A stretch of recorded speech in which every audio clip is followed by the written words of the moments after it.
Gyra, you are enough. Gyra, you are enough. I will be content in every circumstance. Hello, blessings. The supernova, hi. Aunty, how you doing? Hello everyone. Hello everyone. Good to see you. Thank you all for coming. Thank you all for joining us. I'm just really enjoying that song Gyra at the moment. I love it too, blessings. Yes, Aunty, Gyra. Mopwe, hi, how you doing? I love it, I love it, I love it, I love it. Definitely Gyra is more than enough, and I thought, I'm just gonna get my head into that place. I'm gonna get, hi Shanova, how you doing? How you doing? Thank you everyone for joining.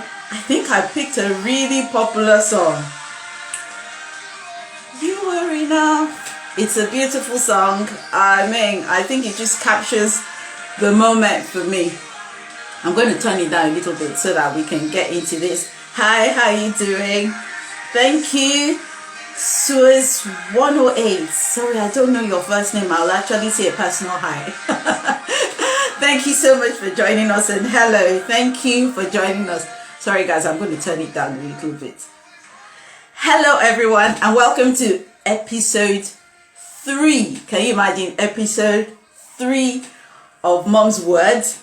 I remember when this vision came around and I was thinking that, Susan, hi Susan, thank you for joining us today.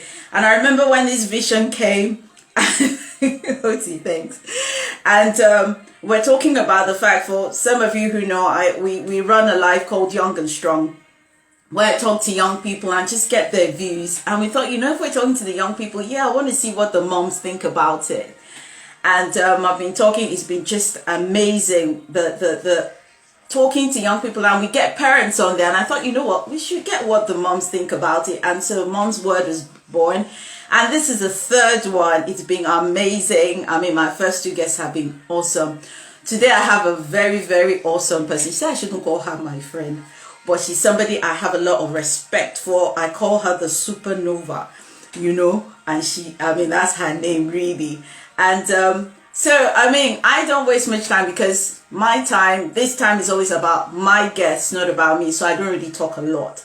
So we're going to get right into it. And so, Dr. Nova, if you're ready, if you want to send me a request, I'm just going to invite you on, and we're just going to get right into it. Yeah, my song is playing in the background, so sorry if you can't hear us. Hello, thank you for joining us. It promises to be a great time. Are you ready? Nova, do you want me just to invite you on?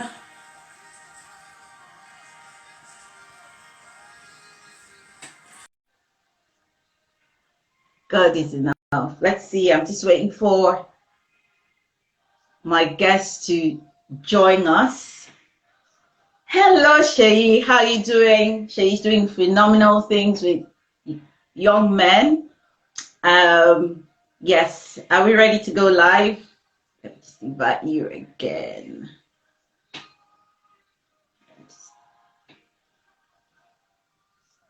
Okay, you say you're not able to join, Nova, but I'll just keep waiting. So, like Shay said, like I was talking about Shay, sorry.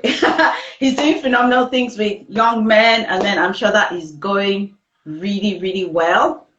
I'm not sure what else you want me to say on this, but my desire is that we gradually bridge that gap between parents and young people. No showing. No, but we're going to do this thing today. I'm going to keep trying to go live with you. Let's see. Let me try again. Saying you're not able to join. Let's see how it goes. Let's see how it goes. We're gonna get onto it. Not to worry. Not to worry. Are you going to come on somewhere else? I'll just wait. I'm not in a hurry. But otherwise, how's everyone doing? I'm sure we're all doing well. I'm sure you're excited as I am. I've got quite a number of things that I want to discuss today. Um, and we're just going to be talking about, relationships between parents and young people, what, they expect of us, what we expect of them, what are the kind of things that come up. This is good. Yeah, go on, Shanovas. Yeah, that's fine. The kind of things that is expected that, we expect of each other. And I'm glad I've got a couple of young people on here. So I want you to be feeding in and just putting, Dr. Nova on the spot, Should I go? I'll try and go live with Shinova and see if we can get Shinova. I hope that's all right. Should I go live with you, Shinova? Let's see if we can go live with you. I'm going to try that. There you are. I have to come in as my child. Hold on. You see? How come? What happened? I don't know. It just wasn't coming up. It was not coming up. Don't be scaring me like that, oh. Before I was scaring myself. I was like, this is not even funny, man. This is not even funny. Yeah. Anyway, the important thing is we're here. Yes, sir. How's my girl? How are you doing? I am fine. I am fantastic. Yes, excited. Good. Let me stop my music so we'll stop distracting everybody. Okay, guys, this is Dr. Nova. I'm going to let you introduce yourself, Nova. Just tell us a little bit about yourself, what you do, just tell them everything me I know and the things we don't know. Yeah, so some call me Auntie Nova, some call me Mommy. My husband calls me Darling. Whatever. Yeah, but in terms of business and work, I'm known as the relationship change catalyst because I help wives in particular to have work-life balance, to enhance their marriage, and if you're in an abuse, to really deal with that and come out where necessary, or at least work on it. So yeah, that's the main thing that I do. I'm a doctor of divinity, so not for the eyes, the nose, and the chest, but yeah, when it comes to spiritual things and yeah, helping to sort personal issues. So yeah, that's me. Excellent. So with all the things you do, how does that do you think there's any way that you also do things with young people? Yeah. Oh yeah. Hey, thanks for reminding me. Oh, I forgot. How can I forget my young people? Yes. I am a part of TNT, which is the youth arm of KICC. So helping the teenagers, 13 to 18. And that's how can I forget that? The devil is a liar. Because I love that bit. And I work alongside Aunty T. Aunty T is the one who has shown me the ropes. Nova, walk this tightrope. This is the way. Yeah. But in terms of that, when it comes to supporting young people with prayer, right. I absolutely enjoy that bit, just seeing them flourish and learn how to talk to God for themselves and to grow in their giftings, flourish as young people, and know that they're not a part of the big, everybody does this, but we are a unique people. We are supernatural beings, and we walk in power and authority. So I help young people to kind of establish that within themselves. Excellent. Just before we go, and I'm just going to say hi. I see my sister has joined box. How are you doing? This is Nova, if you've been wondering what she looks like. Hello, Larry. That's another wonderful young lady. Hi, Larry. Thank you so much for joining us. So, Nova, you do this outside, but I know that you're also a mom to a young person. Yes, I am. Well, yeah, she's a woman now.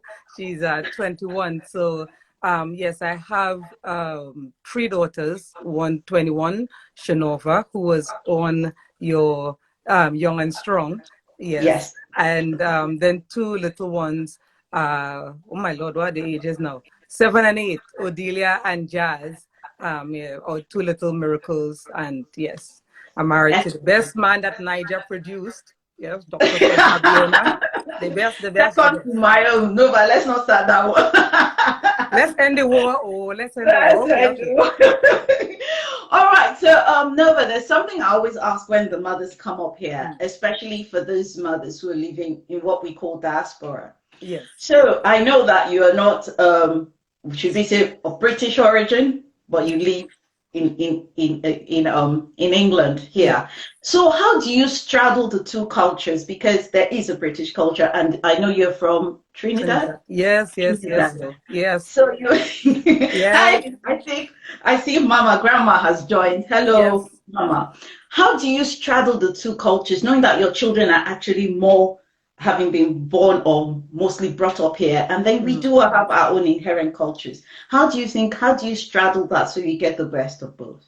Yeah, well, in my house, I suppose it's the United Nations because my husband is Nigerian, I am Trinidadian, and we have a diverse group of friends. I mean, my husband's friend, best friend for years is Asian, and when I met him, it was more around their kind of culture that I was kind of baptized into his friendship circle.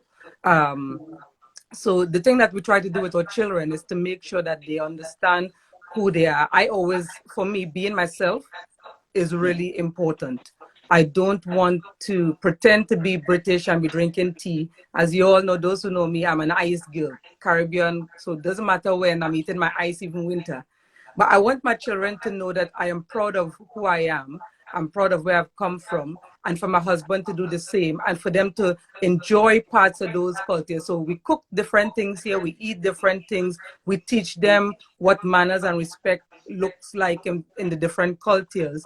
But we also remember that they are born over here. There are things that they do not understand about what we're sharing. So sharing stories from our past is important, but also respecting who they are and what they are experiencing in school. Like for me in primary school, it was Black and Indian children, one or two Chinese. If a white person comes, like one or two.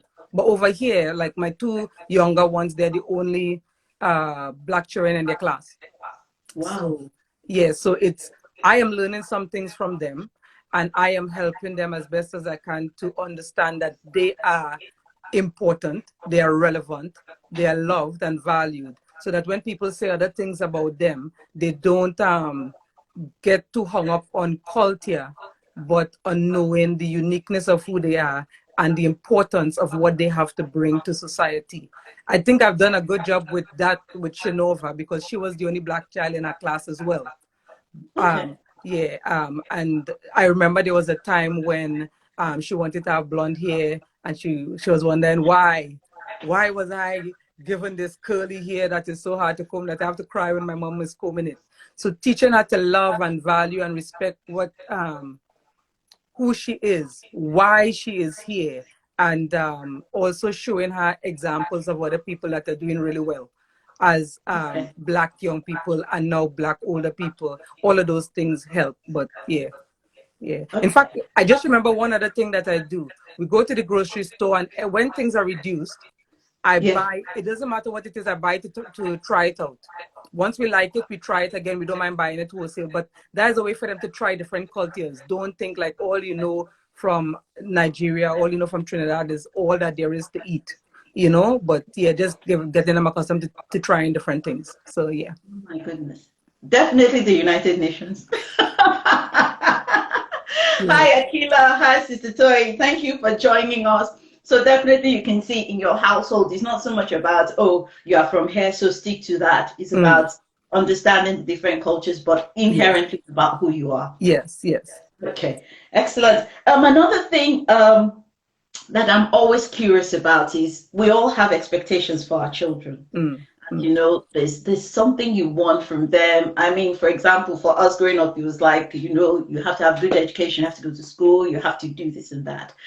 How do you balance your expectations from your children that they don't become demands? You Mm. understand that they can be, how can that be handled better where you have expectations, but it's not as if it's like, you know, this is what I Yeah. want of you for your own good, so Yeah. we say. How do you Yeah. balance that? Hi, Mokwe, thanks for coming. Yeah. You know, Aunty, for me, and I think this is growing up in the Caribbean, I did not have much demands or expectations in terms of you must be a doctor or a lawyer or whatever. When I found out I was pregnant with Shinova, the thing that I did was to put my hand on my stomach and I began to pray and cry out to God and say, Lord, help me. Help me, because I don't know how long you've given that to me for. I'm praying this for a very long time, for the rest of my life, that she's around. But I want to do the best with what you've placed within me, which was the baby, and for me to grow up in the way that she should go. The scripture says, our children will be taught of the Lord. Now, God doesn't come down and teach them, but I had to ask him, give me the wisdom. Let me know what you want me to say to her. So this is why, for me, it's not a pushing for you have to do really well in education if you're struggling. But if I see that there are things inside you that you don't even realize, I would help to pull it out. So I'm like, do you like this? Would you like to have this?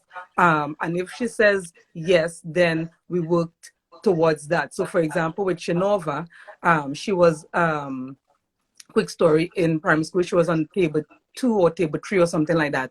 And on that table, they seem to be playing. Every time I ask her, what are you doing in school? We're playing. I'm like, seriously? So I said, okay, what are you doing on table 1? They do work. Okay, do you want to go to table 1? Yes, mommy. All right, so we're going to have to work on it. It's going to take a lot of work. So for a year, she was 6 years old at the time. She was working through 21 books every day. We look at one page of each of the 21 books. We had them open. We go from 1, 1, 1, 1, 1. But what we did to make it fun was I didn't start at a level. We started at basic things, like things that she should have known at age 3. And so she was catching on quickly. And within, even though the teachers were saying negative things about me to Shinova, like the term before, by the next term, they were like, oh, your daughter is good enough to go up to the top table. And she has never looked back since. After that, she was on the top tables through. She got to grammar school. She was the head girl there. So it's really finding out what she wants to do and helping her with that. She didn't want to go to university over here. She wanted to go to America. Even though she got through to go there, she didn't get the level of scholarship she wanted, so she decided not to. I'm not going to push you to go to university here. So she hasn't gone to university. She went straight into doing her own business. Am I happy? Yes, I am. Amazing.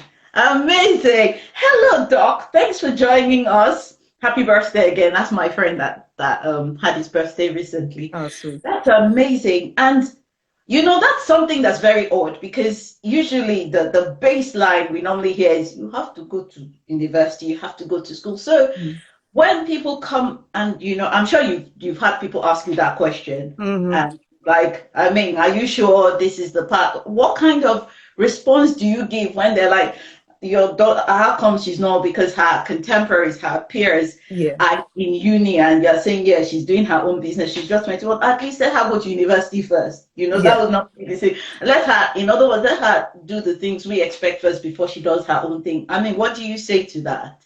Well, you know, I'm Trini and I have a mouth, okay? So I should try to give you the answer nicely. That's Lola. Lola has joined us. Hi, Lola. Yeah, see, Lola represents you. Go on. So, yeah, when people normally don't ask, I have people who tell me that, oh, no, you should do this. You should make sure that she goes to university. Make sure she has something to fall back on. And for me, in my house, I am the woman. Okay. In my house, I am the mama. So you could give me your advice, you could give me your suggestion. If I ask you for it, even better, because I'm going to be listening more attentively. But if I didn't ask you for it and you want to demand, almost like you tell me things like you're demanding, I quietly and lovingly listen to you. I don't agree with you. Sometimes in my head, I'm even saying, in the name of Jesus. But I listen to them and I say, thank you very much for your suggestion. The end of that story. And if somebody is being more like those who want to insist from a place of, no, this is what you have to do. They need to have education to fall back on. If Shinova is not learning or educating herself even now, I would have a problem with that. She is learning and educating herself in the area that she wants to learn. And so she finds it fun, she finds it enjoyable, and I love watching her grow in that area. I'm not going to force her to do something, because you know what happens, Auntie T, a lot of young people, even if you think about us, we have some things that we've gone through and experienced as children that even now we're a bit traumatized when we think about it. Right. Yeah, I don't want to be traumatizing my child. When I don't want her to go on shrink couch and say my mother did this and my mother did that. Not me. Oh, I don't want that on my shoulder. So I am getting into dialogue to make sure that she is doing what she wants to do, and but she's not like lazing around. Like, you can't come and tell me, mommy, I don't want to do anything in life. Just sit down, just lay down. If you want to lay down, then I said, do you want to test beds? If you want to test beds, let's make you the best bed tester ever. Okay. Yeah. But you must be doing something. Yes. That is amazing. I'm sure the parents on here are saying, okay, wow, because me and I know how you tell people thank you but no thanks. Yes. So we won't go to that. That is so true. That is so true. Another thing that I'd like to ask is, a lot of the young people that we've been talking to in Young and Strong have always said, parents should tell us why. In other words, like we said before, and I think you've answered that a lot, we tell our children, you know, I want you to do this, and say, because I said so. And the young people are saying, tell me why, or there's an expectation and you're just saying because I said so. Do you agree that we have a duty, or we should tell our children why we're asking them to do things? Or as parents, I mean, shouldn't they trust us that we know what we're talking about? The thing is, it boils down to how have you been bringing up your child. Sometimes we find ourselves spoiling our children. And when you spoil your child, it means you move from being the mother and your child is now telling you the way things are supposed to go. If that is the kind of relationship you have with your child, then the tell me why will not be tell me why. It will be like, you tell me why you want me to do that. Hey. You understand? That's because she's the boss or he is the boss. If you are the parents and you are the boss and you have a relationship with your child, when your child is asking, saying, tell me why, you understand that they really want to know because they don't understand. What are we trying to create? We're trying to create children, or to grow children up who know how to not just live in society, but to contribute positively to society. And if they're out there and somebody says something, you want your child to ask them why. So why can they not ask you why? As I said, the bottom line is, how are they asking you? Are they being respectful, or are they just demanding things from you because they believe that they can? You understand? Like, I believe that I could tell you what I want, when I want, how I want. No. Well, in my house, you know, no way. It ain't even, don't even lose the key to your brain and try that approach. But because I develop relationship with my children, no matter what age they are, if you come and you say, tell me why, from a disrespectful place, we deal with that. Do you think that's the right way to speak to me? No. Okay, let's try that again. And then give them a chance to explain. If they come from a loving place in the beginning, then I'm very happy to share with them why. Because I want them to know wherever they go. If you have a question, feel free to ask your question. But just don't be rude and disrespectful to people. Excellent. I see Susan saying explaining to your child allows them to take greater responsibility for their actions. But as you said, it's not just enough for them to say, why should I? It should be, but mommy, help me to understand why. Yes, yes. Why do I need to do that? Yes. And I think that then moves me to the next question, where, you know, somebody would say that, or should I say, can we allow criticism from our children? Can we allow ourselves to be vulnerable to them? Can we share our lives and expect them not to take advantage of us, or, you know, not to throw it against us? Hi, my big sister, I'm Betty. Thank you for remembering to join. Thank you. So can we be vulnerable to the children? Can we allow them to see behind our, you know, parental look? Yeah. If you want to have well-rounded children, as I said, who don't end up on a shrink couch calling your name, then you need to be. What do you want? What are you expecting your child to do when they go out there if they can't practice in the first kind of community, which is home? If your child is interested in knowing something and what they see from you seems to not be mirroring what they believe is to be true, then they could say, Mommy, but you do this, or Mommy, but you say that. Because again, that's another way of tell me why. The problem that some parents have is that they have some secrets that they hope that nobody in society ever finds out. True. And if you have those secrets, then the worst person you think to find out is somebody who, if they take it or they don't understand where you're coming from, they go and they spread it in a negative way. So this is why sometimes you can't take criticism. And again, sometimes if your child is disrespectful to you because you've allowed it, and now all of a sudden they're almost like a monster in your house, like they are telling you what to do, then the criticism will come across as disrespect. Criticism and disrespect doesn't have to be the same thing. Of course, of course. I am really interested in growing. For me, that is important. I am always looking for lessons and things. So I want my children to be asking me why, or I want my children to be criticizing me if they don't like something, because I could learn and I could also tell them why I'm doing certain things. But it causes you as a parent to be on your toes, to really think about what you're saying and think about what you're doing. And this is not just while your children are wrong. Because if your child is secretly listening, or information gets back to your child about something that you've done, you should be proud to say, yes, I did it. If you're not proud to say, yes, I did it, then you will have a problem with the criticism. Okay, so when we talk about the criticism, and in the sense that your vulnerability, when you have to admit to your child, for example, one of the things that came out was the fact that we sometimes parents, we portray this attitude of when we were younger, we were perfect. We were those crazy office, we had it all together and all that. But we also went through some things, and all that. And they're like, how come when we're now teaching life lessons, we're like, this is how much of what happened to us or what we went through in the past do you think we should be sharing with them in life lessons? You always have to think about where your child is at. When, my story in terms of I was married before in an abusive relationship. When Shanova was 5 or 6, trying to explain that didn't make sense. Next thing she would have been like pure hate to the guy or not understanding, to her father. Yeah. So I couldn't say much to her then. Right. But there came a time when, as she was getting older, I had to begin to say more.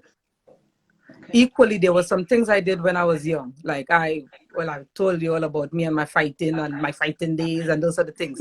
I share those stories. I tell them about things, and some things, was like, I would not even try that over here. Odelia and Jazz, no, mom, we can't even try that in school. No, that is not good. No, we can't do that here. For one, because I know that my comedic side helps to break the ice with me and the children. Right. But also them understanding what has helped to make me the person that I am today, and the lessons I've learned, the people that I've encountered, the things I've done wrong and the things that I've done right. I want them to learn from all of that and to have a laugh along the way, but also to take, again, as much lessons as they want to from it, and also to feel open to come and ask me questions about any of those things. So for me, talking, like some parents, by the time they talk about private part, they have to call it some special name. And if you talk about certain things, you can't mention this because you think your child is too young to know about it. There are some things that you have to think, why are you doing it? Is it because when you were young, you felt embarrassed? Your children are learning a lot at school. Yes. A lot. Yes. And if they can't feel comfortable to come to you because they don't know how free you are to talk about certain things, they wouldn't come. And that is where the problem comes in. So we have to share.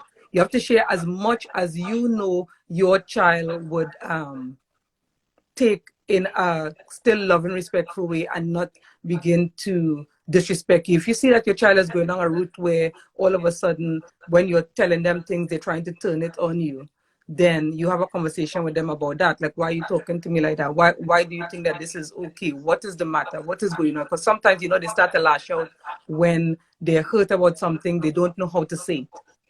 Yes. But if that is not the case, then begin as early as possible to share stories that are appropriate for their age about what you experienced, and sometimes go a little bit more just to see how much they could take. You understand, in terms of the jokes that you don't think that because they're 3, you have to just say 3-year-old things. Like, you could say things that are like for 3.5, 4-year-olds. Yeah, so that you're helping them to mature Yeah. as well, and helping them to ask questions before they go in school and begin to ask other people. Excellent.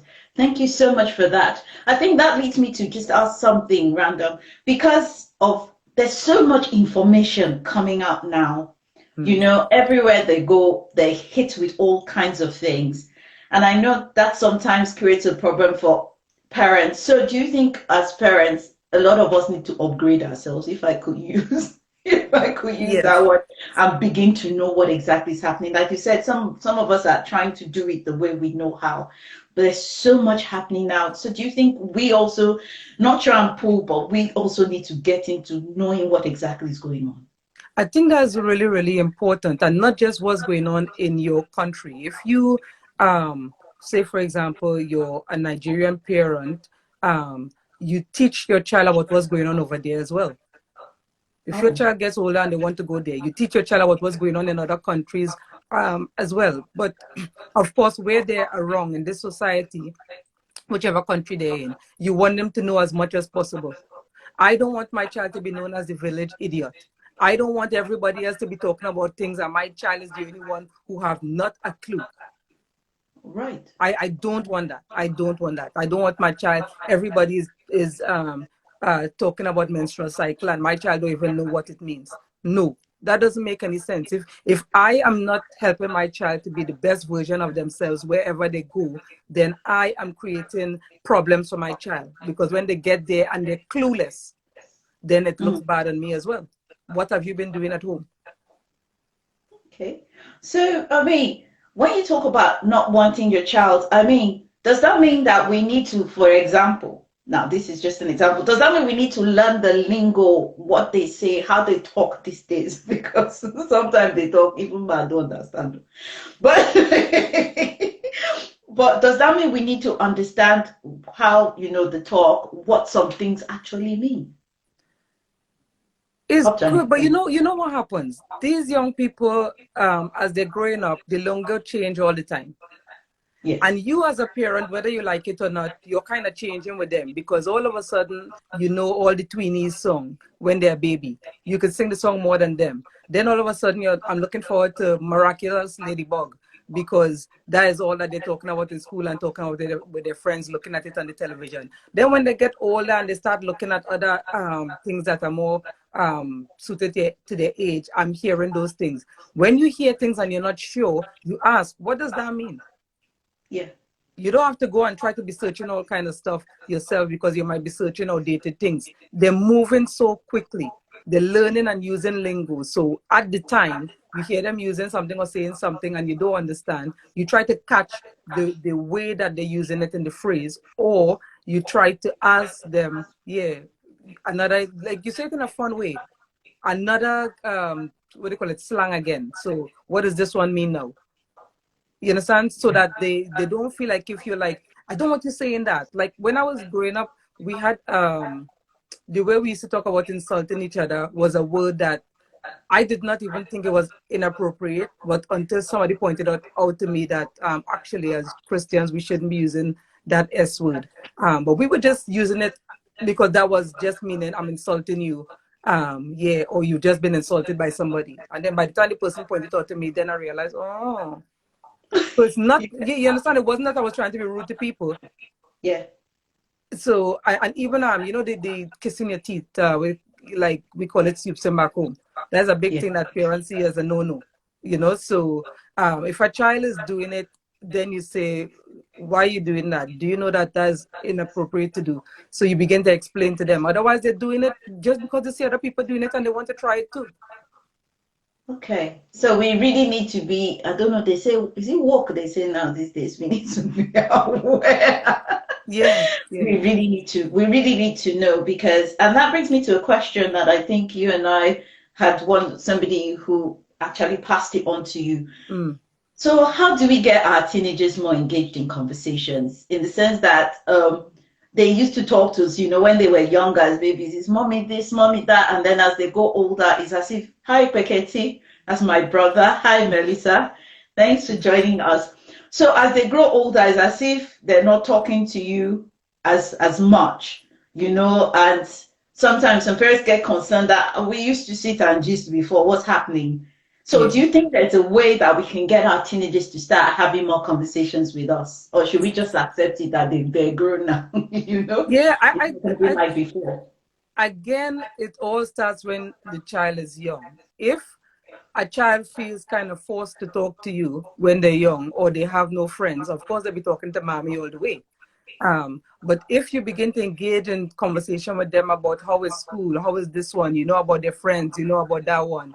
You Yes. notice when things are happening with them and you say, what's troubling you? Are you okay? When if you're having that kind of conversation with them from young, then Yeah. and you continue to observe what's happening as they're getting older, because the way that they would react when they're annoyed as a 3-year-old is not the same way they react as a teenager. You understand? Yes. They, instead of shouting, now all of a sudden they're more quiet. They may not be saying much, but you really need God's help, wisdom, and direction when it comes to observing your children. And when you see something looks off, asking, what's the matter? How are things? Asking them about things that you see they're interested in as well.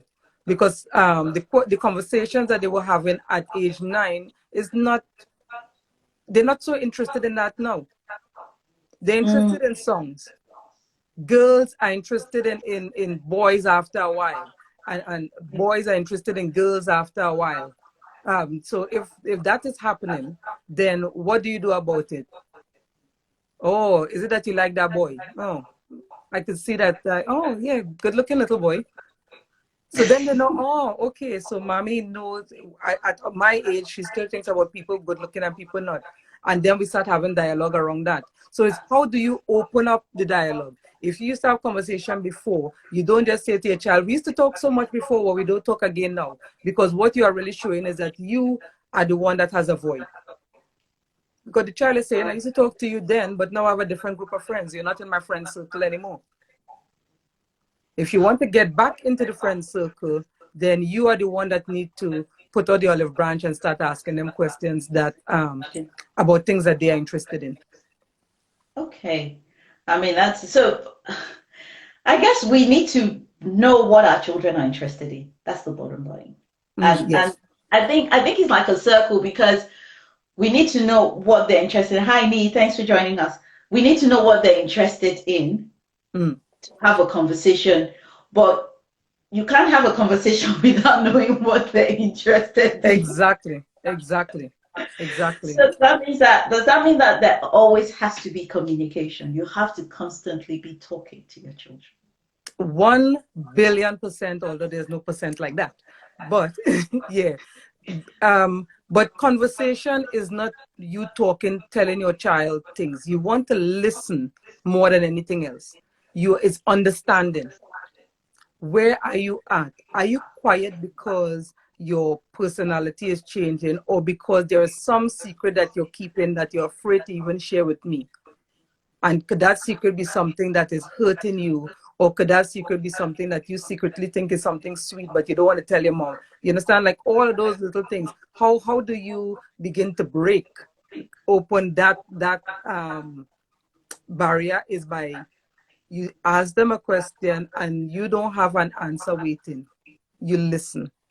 I And the okay. more you understand, and then you ask or you begin to relate to them based on what they're saying, the more they feel appreciated and valued. And as though, you know what, mommy is not just wanting to talk to me because she has nothing better to do. She's really interested in what I have to say, what I'm going through. I remember somebody had told me about they had shared something with their mom about how they felt about somebody, and their mom said to them, if you love me, you would never say something like that. well, it's not a hard thing for you to say to the child, poor child, but then the child is like, okay, so I need to choose between your love and what else I'm going through here. You're putting your child in a difficult position. Like that is hard. You don't say those things to children and expect them to just be open with you. You understand? You don't give them ultimatum. You give them a space to talk, even when they're telling you things and you're shocked. Yes. You just say, oh Yeah. God, Lord Jesus, last thing I wanted to hear, where? Oh, no. Calm yourself down. You listen, and then you begin to ask questions so that you get to the root of the matter. Okay. Otherwise, you're shocked when certain things happen with your child. And do you think that's why? Because a lot of them say that they'll rather talk to their peers than their parents. And do you think that is why? Because maybe they've tried it and then the as the blood of Jesus. Yeah, but if parents come with that approach, of course, that is one. But then the next thing is, most of the times when children are asking or they want to talk to somebody, it's not that they want somebody to agree with them, but they want the person to give an answer that they could feel comfortable with. So if that is what you're looking for and you don't think you'll get it in your mother, you'll go where you think you'll get it. And you feel at your age that your peers understand you more than your parents because there is no dialogue between you and your parents. On the other hand, if you're so scared that if I say something to my mom, what she might do, or to my dad, what he might do, might would not end up well, then you keep those things as well. So for example, somebody push you in school and you know your mom is a tyrant, like somebody like me, they know it will go to my head. She pushed you. Tell me why. Explain. But if you're like, okay, we're going on to school tomorrow, and the child thinking, I'm going to be embarrassed, the child would not tell you. The child would go and tell a friend, this one pushed me, but I'm afraid to tell my mom. And do you get what I'm saying? Or they did something bad, like, I don't know, they kissed a boy or something like that, and they're like, I know we're not, like, my mom doesn't even believe that I know what kissing is. So if I do that, how can I have a conversation with my mother about it? I mean, any teen that I've spoken to who tells me that kind of thing, I'm like, listen, as much as possible, you don't want to keep them kind of secret, go and talk to your mom. And thinking that people your age as a young person has all the wealth of knowledge and experience to help you is really a sad place to be. So as parents, how do we begin to teach our children that, listen, your friends, even though they're your friends and they love you and value you at this time, they don't understand some things. They're learning themselves. There's some things we've navigated that terrain before. So I can share with you one or two insights about things, even though it might have been that it was a different space and time. There are some things that I understand that could help to support you in that area. So yeah, keeping it open. Keep it. And I think it doesn't start from when they have a problem. That's not when you say, oh. That's what I said, from young. You have to, Yes. while your child is growing, grow with them in the way you communicate. You can't be talking to them as though they're three. Or, you know, some parents, because their child had a problem, they were born with, I don't know, my second child was born with a hole in her heart. I'm still treating her like the hole is open even now. Oh, she's my baby. And she's like, mommy, I'm older. I'm 8 years going on 9. Like, I'm almost a lady. And I'm like, you're not a lady. But you know what I'm saying? So I don't treat you like you're a baby or like you're precious commodity like that. China, you know, Yeah. like. And then when they go in school, they don't know how to relate to their peers, or they're relating to their peers differently. You try to ask, how are things? You hear the things that they're saying. You laugh at some of their jokes, even if it's not super funny, but there's a little fun in it. You say, you know what, yeah, okay, that one is fair. So then they understand that, you know what, mommy is really interested in my life? No. Mommy just, and then you get a little older, mommy is interested in my life? No. Not trying to remind me, you remember when you were, as if you want me to be that person when, and you're still saying you want me to be a productive member of society. Of course. Oh, thank you for that. So if you're treating your child like China, stop it. So says Dr. Nova, stop it. They're human beings. You've got to respect, allow them to grow, allow them to get into those situations where it's not like, oh my gosh, you're going to break. Even if as a child, you know, they were a bit fragile. Yes. Don't treat them like that. That's really good. There's a question that I need to ask, and I know for you, you know the supernova, you know how I ask you my questions. Should parents seek counsel from other parents? Since every child is different, should you talk to other parents about your child? Mm. The only reason why you should not be asking is if you believe that you know all. But you need to be very selective. If you seek counsel because you need help, you need advice, you need guidance, I would not just go to one person and ask them, to be honest with you. I would have a conversation with a few moms, sometimes collectively and sometimes at different times, just to hear their perspectives. And if they're saying the same thing, then you begin to think, okay, there's wisdom in this. But if everybody is telling me something else, then that's a whole different story. For me, the way I would approach people, I always like to go to God before anything else. So I'm like, God, what should I be doing here? And if He put somebody in my heart, I have a conversation with them about it. Or I see my child has made a blunder here, I begin to share with others about what they've gone through, not because I want to out my child, but because I'm saying if something like this happens with your child, you know, you need to just be mindful before, like, these kind of things can happen. So it's more, as I say, not to disrespect your child, but to make sure that other people understand that these kind of things are happening. So, yep, ask advice, be wise, ask God for wisdom. Because if you go asking somebody for advice who, in other areas, you don't respect them, then some of the answers you get, some of the things that they might be telling you, it might not be good. And equally, if you ask somebody for advice and they feel like you have to take their advice, then there's a whole other thing. It's almost now like, well, you asked me and I told you and da da da. Advice is not I have to take it, but it's I'm getting some options and I can weigh those options and decide what I want to do. Right. You said something which I kind of like picked on, and I just wanted to ask. When you say your child has done something and then you go and talk to somebody else, and I think somebody just put it in the chat, you need to be careful what you share about your child with other people, though. You understand? I was just about to say that. Mm-hmm. So, do we have to also be careful who we talk to about our child and what we share? Because sometimes if it gets back to the child that, you know, because I recall, I mean, for me, one time my mom was telling me that she had shared something about me with her friend, and I was just irate. I was like, please don't discuss me with your friends, you know, Yeah, and don't. But at least my mom told me she discussed it with yeah, somebody else. yeah. You know, so is that also something that we have to also be mindful that in as much as we're talking and we want somebody else to learn from the experience of our child, we don't want our children to feel as if, you know, we went to discuss them Yeah. somewhere. Yeah. That's six of one and half a dozen of the other. Because why, when you say we should not be discussing our child with other people, what is the intention behind that? Why should you not? Is your child feeling as though you're just carrying their business, or you just don't know how to handle what they're saying, so that's why you're going with it? Does your child know the person that you're talking to and understand that maybe if you're sharing something with them, it's because it's from a good place?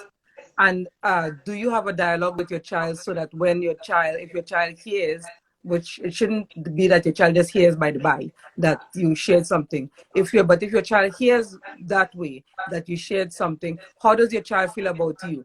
If your child doesn't respect that you know how to treat what you've told them, of course they will feel uncomfortable. When Shinova was younger, the first time that Shinova ended up, well, I don't know if, I think it was more the boy kissed Shinova and she stood there and took the kiss. Let me put it like that. I was like, because what happened was I was there, Shinova was there we were in the same place, but just is almost like two doors away, and the boy just decided to take a quick kiss. Now, when we were going back in the car, I realized that she wasn't acting like the normal jovial whatever. Maybe she was lost in the feeling. I don't know, but I was like, was up, and she didn't say anything at the time. Not like long after, but sometime after, we're having conversation and stuff, and then this kind of thing come up, and as it comes up, I'm like, okay, let's start talking. So my husband and I were talking to her. This conversation actually went on for days. So yeah, day 1, day 2, day 3, and she was just sharing more and sharing more and sharing more. And then that came up. Now I knew at the time that something was up. I didn't know that is what was up. Lips were up. You understand? I didn't know. But from the time I heard and realized what happened and stuff, we spoke about it. We spoke about what we were going to do about it together. And then we did what we said we were going to do in terms of talking to the guy's family. And because at that age, we had a conversation like, are you ready for a boyfriend? Okay, if you're ready for a boyfriend, are you saying that you could move out and live with him? You know, Caribbean parents, by the time you ask them all the questions from the most extreme places, they're like, let me think about this thing quickly. Yeah. And then she realized, you know what? I'm not sure that I'm in the space where I really want this. So as we're moving forward, I'm sharing with other parents as well. She knows, I mean, the first time she heard it, she felt kind of, ooh, not like, oh, you shouldn't have, but like, ouch, like, because this is me you're talking about. But after a while, I mean, she and I was sharing it, you know, like my mom and and my dad, we had a conversation that went on for days, and you understand what I'm saying? So the understanding of why I was doing it and why I'm sharing and those sort of things is because I don't want other parents to, like, this separation between parents and children, is very sad when you see it. Yes. That your child is doing a lot of things everybody else know, and you are the only person in the village who don't know what's going on with your child. Isn't that a sad place to be? It is. It is. So it is. Okay. All right. I understand that. So really and truly, whatever you're talking about, I would say your child should have known already. You should have that. You might have discussed it with your child first. It's not as if your child comes back and but if you didn't, then if you say to your child, I was talking to this person about you tell them, you could explain why. Like I was saying to this person, like we were having a conversation and it came up, and you understand, but not that I've gone gossiping about my child to everybody. What kind of parent am I if I think that where my child feels embarrassed, I'm just going to spread it around as dirty laundry? You understand? I'm not here to traumatize my child, but equally, when I'm having a dialogue with people and we're sharing stories and conversations, these things come up. You understand? So some things is for a laugh, some things is for a cry. But I don't want to feel as though because I've said it to the parent, I can't tell my child, or if my child finds out roundabout way, that because they don't see me as somebody of integrity, that they don't feel comfortable that I've spoken their name to other people. You know, so it's Okay, I get that.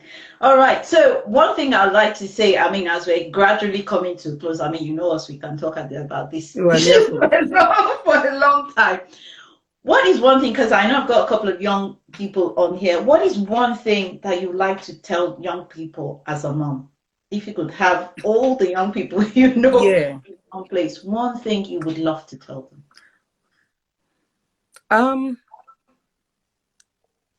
I know you have if I had to give a word of caution, I would say, as much as is humanly possible, which I know is humanly possible, try not to lie or to tell lies.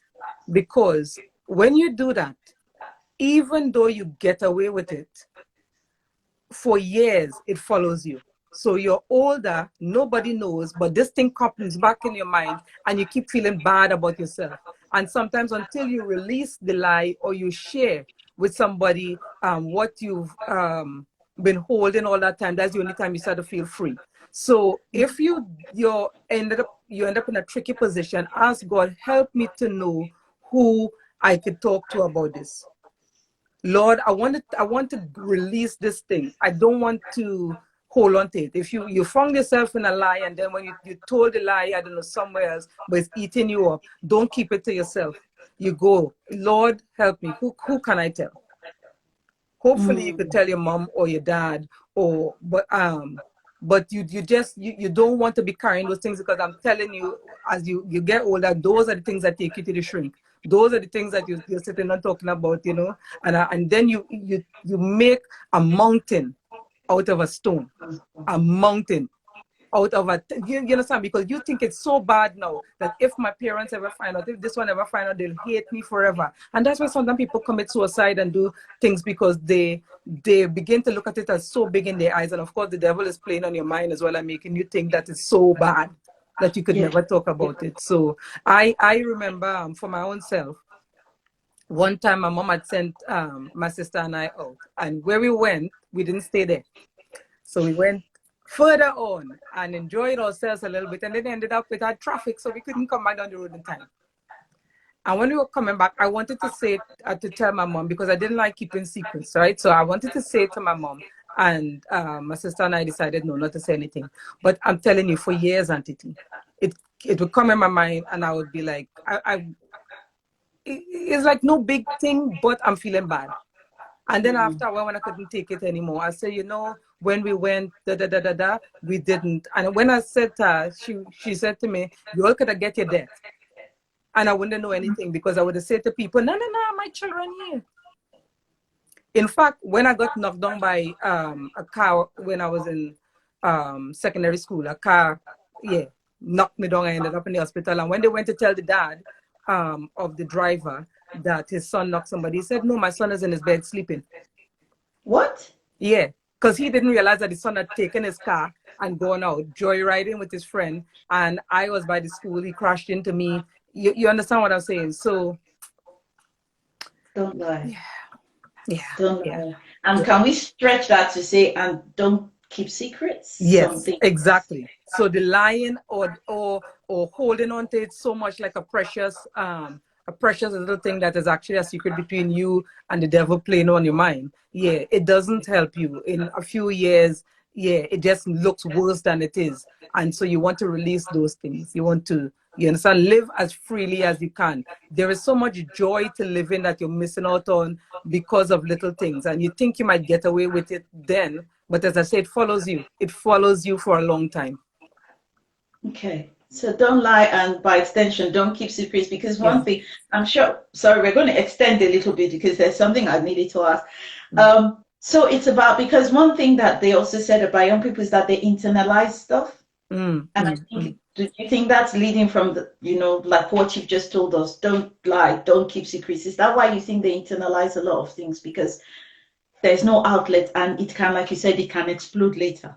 Yeah, I believe so. And then some young people who are more extrovert, and they say things, when they say things which to them seems natural, and people keep telling them, you can't talk about this, like those things are inappropriate and stuff, and they don't know how to find the balance, then sometimes they just zip their lips. So they're keeping things on the inside bottled up, and then after a while they're stressed and frustrated.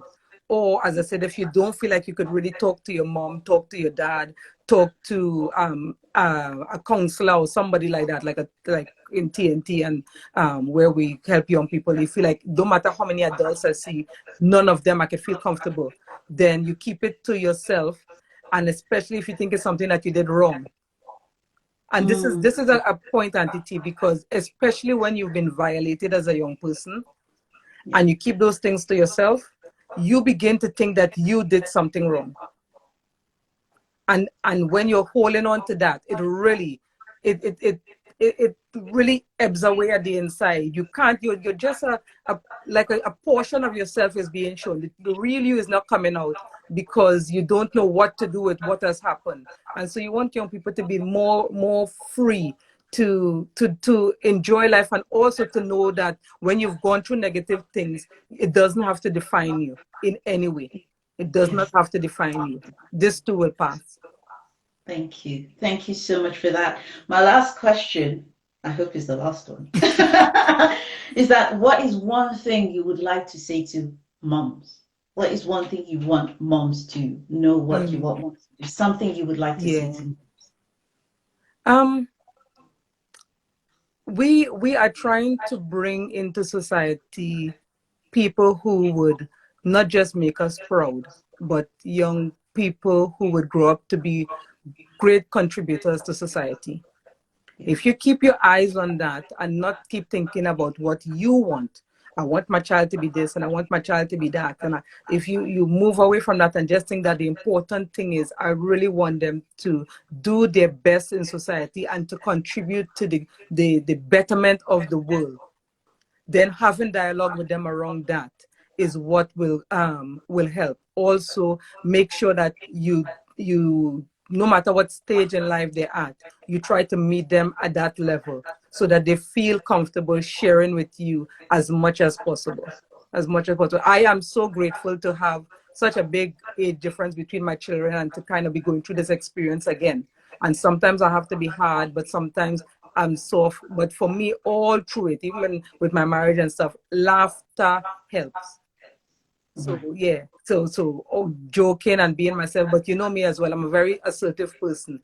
So when I say things, sometimes people could be like, "Ouch!" But my children still know that my mom. They think I'm a joker. So yeah, just be free. Has experienced both sides. Ouch. Yeah. So even me, I've experienced it for myself, and I'm ouch. Yeah. Thank you so much. One final question. What part does your faith play in your role as a mom? For me, it's in the role that it plays in my life. Is the most important thing to me. I am who I am by the grace of God. I've experienced so much in my life, as you know, in terms of ill health, in terms of abusive marriage, miscarriages, all those sort of things. But those sort of things don't define me because Christ in me. When I am a Christian, and loving God helps me to love others. It helps me to love my children. It helps me to love my spouse. It helps me to love people who I get around. And also, it helps me to be humble enough that when I do something wrong or I get things wrong, to say I did wrong. Yeah. So I am happy to be less so that Christ in me could be shown as much as possible. You know, so for me, it's everything. For me, I pray. It's not just about putting aside time to pray, as I always say to people. It's about that daily and that minute by minute relationship. That means I can talk to him and ask him questions, so I don't have to deal with my children just based on my own knowledge, which is very limited. I rather ask the all that is, the I am that I am, for information so that I can give them what is best so that they can be taught of the Lord through me. Thank you. I mean, I don't know about you guys, but of course, talking to, like I call her, the supernova is always an experience in itself. Thank you so much for coming, for sharing such deep yet practical things with us, such amazing yet simple, you know, things that it's not as complicated as we think they are. It's just about us asking for wisdom from God, and then always knowing it's about the child, not about us. Not about what we want, but what actually is the best for the child. So, Nova, thank you. That's all I'm going to say. Thank you. Thank you. I'm sure we're all taking lots of things from here, both our young people and the parents amongst us. And next month, we'll be having another wonderful parent, mom, come to share with us. And of course, you know, in 2 weeks, we're going to be having, that's Denisha. Thank you so much for coming. We'll be having another young person on Young and Strong.